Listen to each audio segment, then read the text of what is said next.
Brought to you by TechnoSpark 20 series smartphones.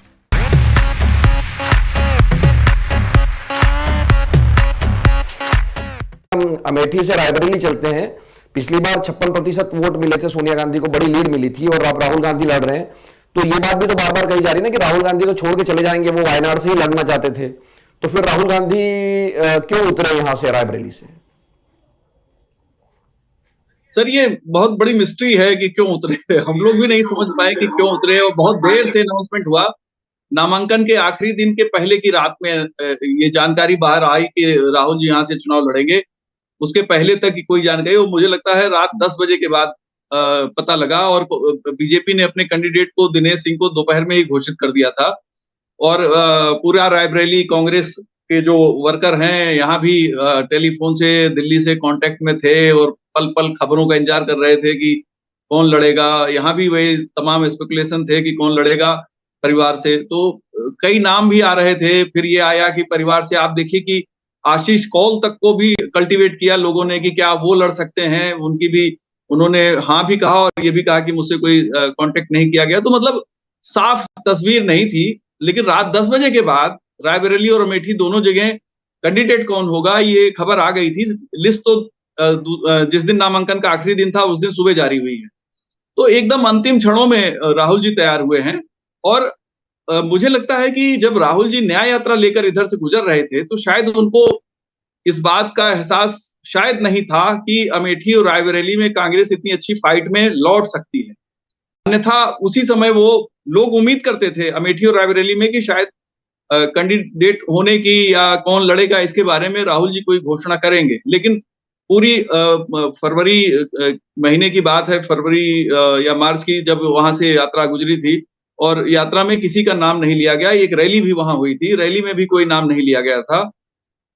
तो अंतिम क्षणों में राहुल जी तैयार हुए। लेकिन देखिए, ये चूंकि एक अलग मिजाज का, मैं आपको बताऊं 3 सीटें ऐसी हैं एक साथ सटी हुई हैं, रायबरेली, अमेठी और प्रतापगढ़।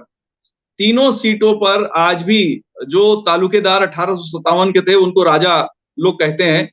यहाँ भी रायबरेली में भी कहते हैं, अमेठी में भी कहते हैं और प्रतापगढ़ में भी कहते हैं। तो ये तीनों सीटों का जो मिजाज है वो अलग किस्म का है। रायबरेली में फिरोज गांधी के जमाने से कांग्रेस का रिश्ता है, फैमिली जैसा लोग महसूस करते हैं, क्योंकि करीब करीब हर घर से कभी न कभी कोई न कोई रिश्ता जुड़ा है और परिवार ने मदद की है। मैं आपको बताऊं कि कैप्टन सतीश शर्मा जब पेट्रोलियम मिनिस्टर थे 91 टू 96, कम से कम 500 लोगों को उन्होंने पेट्रोल पंप और गैस एजेंसी और ऑयल डिपो दिए थे, 500 लोगों को रायबरेली अमेठी मिलाकर। तो ये जो इन्वेस्टमेंट था, पॉलिटिकल इन्वेस्टमेंट, तो कांग्रेस ने रेगुलर पॉलिटिकल इन्वेस्टमेंट किया है। आप 91 में अगर आपको याद हो तो राज्यसभा सदस्य थे वहां पे रुद्र प्रताप सिंह, अमेठी के हैं, वो जामो स्टेट के राजा थे, जो अब नहीं है, स्वर्गीय हो चुके हैं। उन्हीं के भतीजे हैं गोपाल जी, जो अक्षय प्रताप सिंह उर्फ गोपाल जी, जो राजा भैया के बहुत करीबी हैं प्रतापगढ़ में, वहां से एमएलसी भी हैं। तो ये रुद्र प्रताप जी को मंत्री बनाया नरसिम्हा राव ने। उन्होंने इस्तीफा दे दिया कि जब तक सोनिया गांधी परिवार राजनीति में नहीं आएगा हम मंत्रिमंडल में शामिल नहीं होंगे। तो ये पूरी फैमिली से जुड़ाव का पूरा एक इतिहास है। ये जो इनके इन्वेस्टमेंट है लगातार, तमाम लोग ऐसे हैं जिनके बच्चों को मेडिकल कॉलेज में एडमिशन इन्होंने कराया है, देश भर के तमाम मेडिकल कॉलेज में, इंजीनियरिंग कॉलेज में नौकरियां दिलाई हैं, तमाम तरीके से मदद की है। तो इतनी ज्यादा हेल्प इन लोगों ने किया है, इस परिवार ने, कि लोग जो विरोध में भी होते हैं उन पे भी इनके इनके इन्वेस्टमेंट है। जैसे दिनेश सिंह जो बीजेपी के कैंडिडेट हैं, वो भी एक्चुअली उनकी जो भी ग्रूमिंग हुई और जो भी उनकी ताकत उन्होंने हासिल की वो कांग्रेस के साथ ही हासिल की। तो इस दोनों क्षेत्रों में इसीलिए इसको ऐसा कहा जाता है कि भाई ये इनके परिवार की सीट है। तो वजह यही है कि जब ज्यादातर परिवारों ने, अच्छा कौन लोग थे जिन्होंने ये सब कराया, उसमें केएल शर्मा, 85 से राजीव गांधी का जो कैडर बिल्डिंग प्रोग्राम था जिसमें हर डिस्ट्रिक्ट में कोऑर्डिनेटर भेजे गए थे। तो ये पहले नेहरू केंद्र में थे, वहां से इस्तीफा देके कैडर बिल्डिंग प्रोग्राम में आए और वहां से फिर अमेठी में आगे कोऑर्डिनेटर। उस समय आधा 1 दर्जन कोऑर्डिनेटर अमेठी में काम करते थे और ज्यादातर कोऑर्डिनेटर दूसरे राज्यों के थे और अपने अपने राज्यों में मिनिस्टर बन गए, एमएलए बन गए। इस तरह के तमाम अचीवमेंट्स उन लोगों को मिले। जैसे किशोर उपाध्याय उत्तराखंड में कांग्रेस की सरकार में मंत्री थे। तो ये जो फैमिलियों से रिलेशन इनका है, जो 20 साल 30 साल का जो इन लोगों के साथ इन्होंने कुछ न कुछ किया है, वो जुड़ाव जो है ये ताकत देता है रायबरेली और अमेठी में कांग्रेस को। ये तो आखिरी में मैं ये जानना चाहता हूँ विजय विद्रोही जी से मैं बाद में आऊंगा, लेकिन पहले आपसे विजय उपाध्याय जी कि हमने रायबरेली और अमेठी की बात तो कर ली हमने कि यहाँ दोनों जगह कांटे का मुकाबला है, या अगर अमेठी में कांटे का मुकाबला है और रायबरेली में शायद कांग्रेस को एडवांटेज है। लेकिन आखिर में मैं ये जानना चाहूंगा कि उत्तर प्रदेश में अब तक जो चुनाव हुआ है उसको देखकर आपको क्या लग रहा है कि उत्तर प्रदेश में क्या होने जा रहा है? सर देखिए, ये कहना बहुत ही डिफिकल्ट है। वजह ये है कि 2019 में सपा बसपा आरएलडी का अलायंस था, दूसरी तरफ बीजेपी थी जिसके पास उस समय सिर्फ अपना दल और निषाद पार्टी, इन्हीं दो पार्टियों का अलायंस उनके पास था। इसके बावजूद 51.5% वोट इनको मिल गया, 37.5% vote Sapa Basapa RLD alliance को मिला था।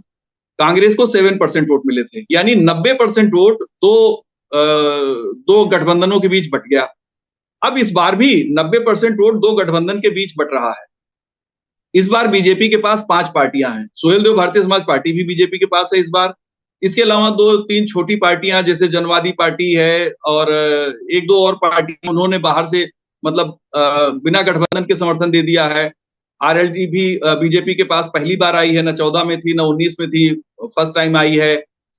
यहाँ पे जो चुनाव का पूरा जो थीम था वो माइनॉरिटी वर्सेस मेजॉरिटी टाइप में बना हुआ था और अपोजिशन का सारा कार्ड जो है वो माइनॉरिटी सेंट्रिक दिखाई दे रहा था।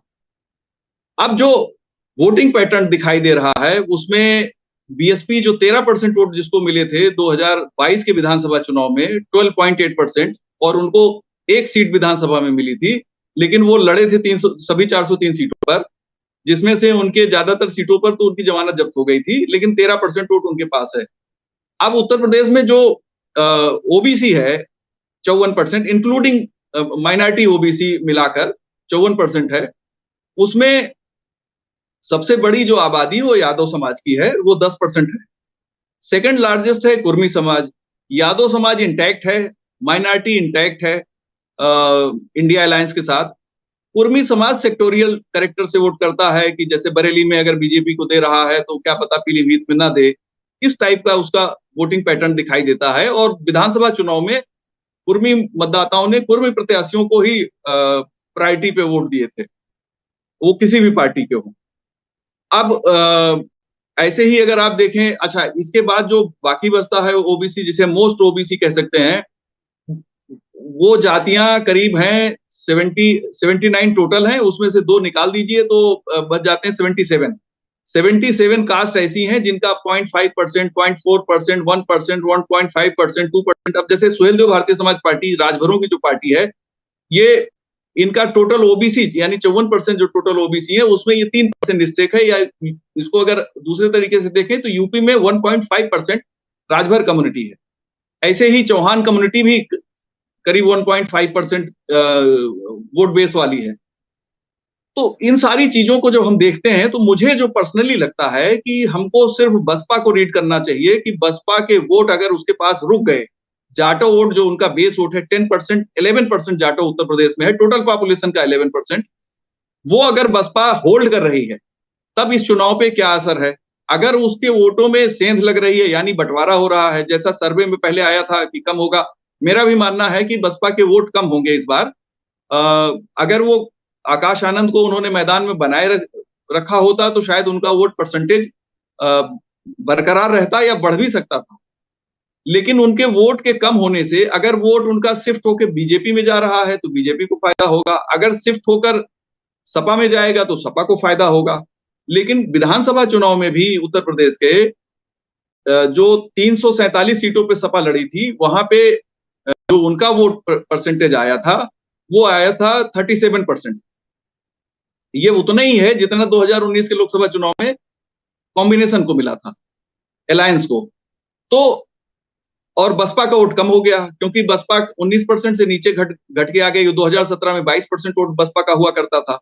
तो मैं इसको इस तरह से देखता हूं कि एक तरफ जो इंडिया अलायंस है उसके पास हम पहचान सकते हैं कि ये वोटर हैं। अब इसमें हम जोड़ लेते हैं, चलिए संविधान बचाओ वाला भी वोटर आ गया हम उसमें ये भी जोड़ लेते हैं कि एंटी इनकम्बेंसी का कुछ फ्लोटिंग वोट भी आ गया।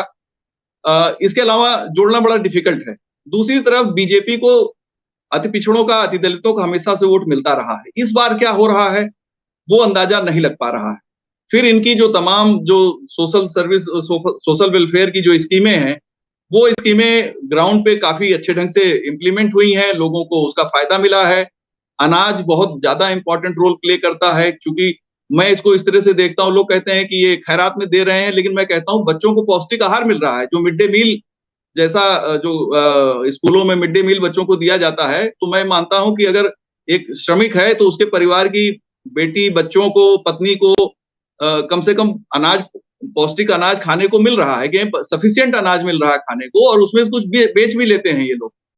तो मेरा ऐसा मानना है कि एंटी इनकम्बेंसी जो क्रिएट की गई है, और इसमें एक और बहुत बड़ी चीज मुझे लगता है कि सोशल मीडिया, चूंकि जो स्मार्टफोन वाले वो देखते हैं, तो उसमें सर जो सरकार की निगेटिव वाली चीजें हैं, सबसे ज्यादा वही उसमें एक्सप्लोर हो रही हैं, अपने आप पहुंच जाती है। जैसे अगर हम यूपी तक देखें यूट्यूब में, तो यूपी तक आएगा, उसके बाद हमें 3-4 ऐसे और यूट्यूब के कंटेंट आ जाएंगे जिनको हमने नहीं खोला है, लेकिन वो आ जाएंगे और उसमें ज्यादातर एंटी गवर्नमेंट नैरेटिव होता है। तो इसका भी इम्पैक्ट कितना पड़ रहा है, ये सारी चीजें एनालाइज करने के बाद बड़ा मुश्किल है कहना कि वास्तव में होगा क्या 4 जून को। हम विजय विद्रोही जी से बात कर लेते हैं। सर हमें ये बताइए आप, हम मोटी तौर पर मतलब कुछ पार्टियों की बात कर लेते हैं। देखिए सीधा सीधा सवाल ये है, बसपा के हटने से, सपा के जुड़ने से, या यूं कहें कि बुआ बबुआ की जोड़ी ने क्या कमाल दिखाया नहीं दिखाया, ये हम सबके सामने है। अब ये जो यूपी के 2 लड़के साथ साथ आए हैं, वो क्या असर डाल पाएंगे एनडीए गठबंधन पर, और ये जो जोड़ी है क्या करिश्मा दिखाएगी पूरे इंडिया अलायंस के लिए? देखिए, जोड़ी की रैलियों में भीड़ बहुत आ रही है। फूलपुर के अंदर तो रैली हो भी नहीं पाई, इतनी भीड़ आ गई थी। तो कहीं ना कहीं उसका नैरेटिव के स्तर पर तो फर्क पड़ रहा है। और सोशल इंजीनियरिंग इस बार अखिलेश यादव ने बहुत बेहतर की है। अब जैसे बाकी अभी जो 27 सीटें अगले 2 चरण की बची हुई हैं, इसमें से 22 सीटें पर सपा लड़ रही है, जिसमें से 14 सीटों पर उन्होंने गैर यादव ओबीसी खड़े किए हैं। गैर यादव ओबीसी, क्योंकि इस इलाके में ओबीसी हैं, दलित हैं, 50% से ऊपर अगर ओबीसी आप वोट ले जाते हैं तो आपकी जीत बड़ी आसान हो जाती है। और बीजेपी थोड़ा मुश्किल में इन 2 चरणों में, क्योंकि बीजेपी का स्ट्राइक रेट पहले के चरणों में बहुत अच्छा रहा है। यहां पर तो बीजेपी ने गोल्डन काल में भी बहुत अच्छा प्रदर्शन नहीं किया। पिछली बार भी 27 में से 18 बीजेपी को मिली थी, अपना दल को 2 मिली थी, सपा और बसपा को मिला के 7 सीटें मिली थी। तो ये फिर एक मुस्लिम वोट वो करीब करीब इनके साथ जा रहा है, वो बीएसपी के साथ नहीं जा रहा। ये करीब करीब तय है। बहुत सारी चीजें जैसे पहले के कुछ चरणों में सामने आई हैं। फिर पासी वोट कहीं टूटा है, लोध वोट टूटा है, कुर्मी वोट टूटा है, जैसा कि खुद उपाध्याय जी बता रहे थे। तो कुल मिलाकर ये 2 लड़के कुछ कर पाएंगे या नहीं कर पाएंगे, यह तो मैं अभी आज की तारीख में नहीं कह सकता, लेकिन 2 लड़कों ने माहौल अच्छा सा बना दिया है। और हमें ये नहीं भूलना चाहिए कि 2019 में बीजेपी ने उत्तर प्रदेश में जितनी सीटें जीती थी 62, उसमें से 20 सीटें ऐसी थी जो 1 लाख से कम मार्जिन से जीती थी। और लोकसभा चुनाव में 1 लाख का मार्जिन कोई मायने उस रूप में नहीं रखता, जिसमें स्मृति ईरानी वाली सीट भी थी जो 55,000 से जीती थी।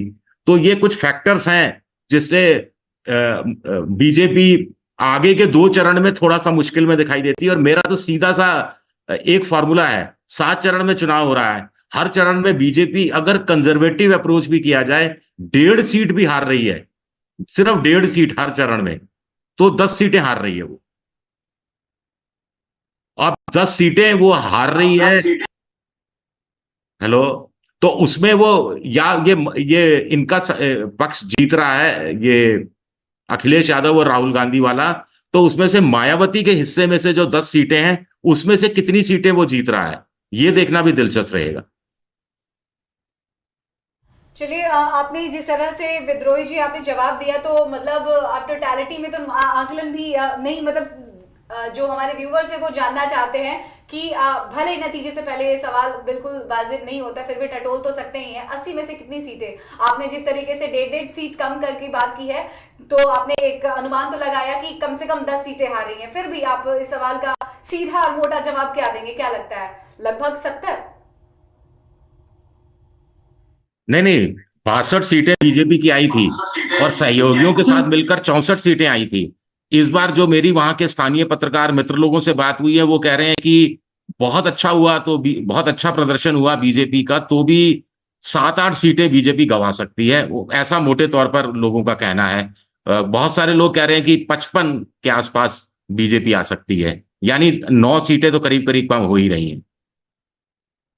नहीं तो विजय उपाध्याय जी, आपसे भी जान लेते हैं कि आपका क्या आकलन है। विजय जी का तो आकलन बहुत मतलब नेगेटिव बता रहे हैं एनडीए के लिए, लेकिन आपको लगता है कि कोई नुकसान हो सकता है या पिछली बार से मतलब फायदा होगा, नुकसान होगा, या वहीं रहेगा?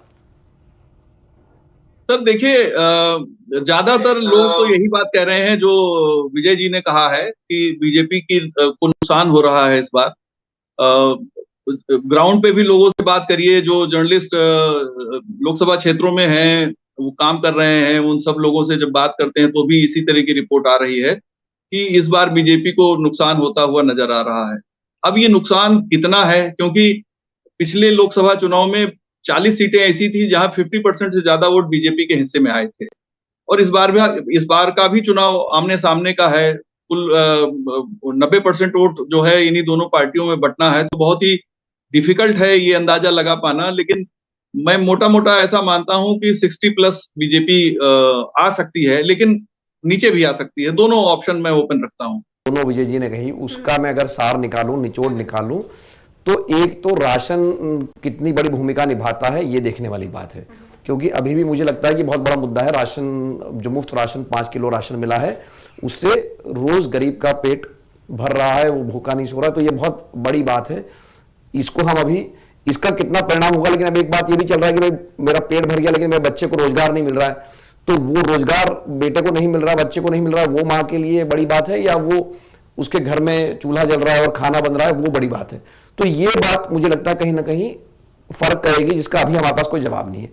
और दूसरी बात जो विजय उपाध्याय जी ने कही कि बसपा का वोट कहां जाता है, क्योंकि बसपा का वोट घटते घटते जो है वो 12-13% पे आ गया, 20-22% से 10% घट गया है। तो प्रदीप गुप्ता जी भी, जो माई एक्सिस इंडिया के प्रमुख है, उन्होंने भी हमारे शो में यही कहा था कि बसपा का वोट कहां जाता है, क्योंकि जब 2022 की अगर आप बात करेंगे तो बसपा का वोट जब नीचे गया तो उसका फायदा कुछ हद तक समाजवादी पार्टी को मिला।